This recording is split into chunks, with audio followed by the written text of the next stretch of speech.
سلامونه په خیر راغلی راشد خان او ډیره مننه چې موږ ته موقع راکړه چې یوه لنډه انټرویو ولرو در سره.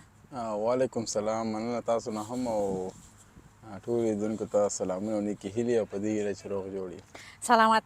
ښه لومړی خو به دا راته ووایې چې په دغه دریو لوبو کې د تمې خلاف هغه شان چې د افغانانو زموږ ټولو تمه وه چې ولوبېږي هغه شان ونه لوبېدی، خو پرون مو د دغه دریو اړیکو سور وویست. همیشه کوشش همدای دا لوبه د کله به ته ښه ځلېږي کله به بد ځلېږي، کله یو لوبه کې کله دوو کې کله دریو کې ته ښه ونه ځلېږي او بیا هماغه چې ته خپل څومره محنت چې خواري هماغه جاري وساتې او په خپل ځان دې فوکس زیات یې خپل استعداد باندې. پرون هم هرې لوبه کې همدا کوشش چې ښه وځلېږم، ښه لوبه ترسره کړم او وکټ یې واخلم، خو بیا هم لوبه د دې کې اپ اینډ ډاون راځي، خو کوشش هم همیش کړی چې ښه وځلېږو. پرون یې داسې ورځ وه چې هم په بیټینګ کې هم په بالینګ کې ښه وځلېدو.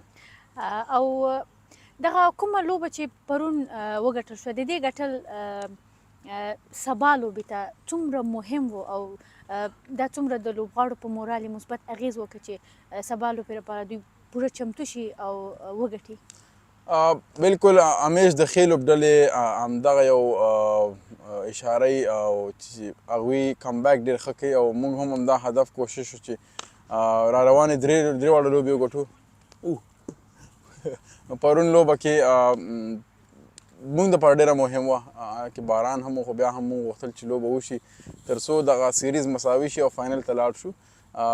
سبانۍ لوبه هم زموږ دپاره ډېره مهمه ده. څنګه چې ما وویل چې اول دوه لوبې موږ بایللې وې حتما تاثیر لاندې وو، خو بیا هم از ا ټیم موږ دا کوشش و چې انشاءالله را روانې درې واړه لوبې به ګټو او سیریز به په خپل نوم کوو. دوه لوبې شکر الحمدلله هم ګټلې، خو انشاءالله سبانۍ لوبه هم هدف کوشش هم دی چې وګټو په خیر. په همدې هیله یو. پرون ستاسو او د نجیب سربیره فرید ملک هم ډېر زیات ښه وځلېده، د لومړي ځل لپاره ګراوند ته راغی چې په لوبډله کې په لوبه کې ته وخت ورکړل شو او 3 وکټې هم ترلاسه کړې او تاسو هم بیا من آف د میچ جایزه هغوی ته ډالۍ کړه. لامل یې همدا و چې دی ښه وځلېد او که څنګه؟ بالکل لکه څنګه چې نجیب ښه بیټینګ ترسره کړه، هماغه و چې موږ ته یو از ا ټیم یو مومنټم راکړه او موږ وکولی شو چې یو غټ هدف لوبډلې ته وټاکو. ورسره فرید ملک ډېر وخت وروسته راغی لوبډلې ته او دغسې ښه توپ اچونه یې وکړه، نو ما هم غوښتل چې هغه ته یو داسې د مین اف د میچ هغه ډیزرو کول په دې چې ښه بالینګ یې ترسره کړه. ډېره مشکله وه په هغه وخت کې یو داسې لوبغاړي دپاره چې هغه په ټول سیریز کې لا لوبه هم نه وه کړې، هم په تېر سیریز کې هم لوبه نه وه کړې، خو انتظار یې کړی و دې ورځې ته او ښه وځلېده. نو همدا و چې ما هم وغوښتل چې هغه ته د خپل مین اف د میچ ډالۍ هغه ته ډالۍ کړم.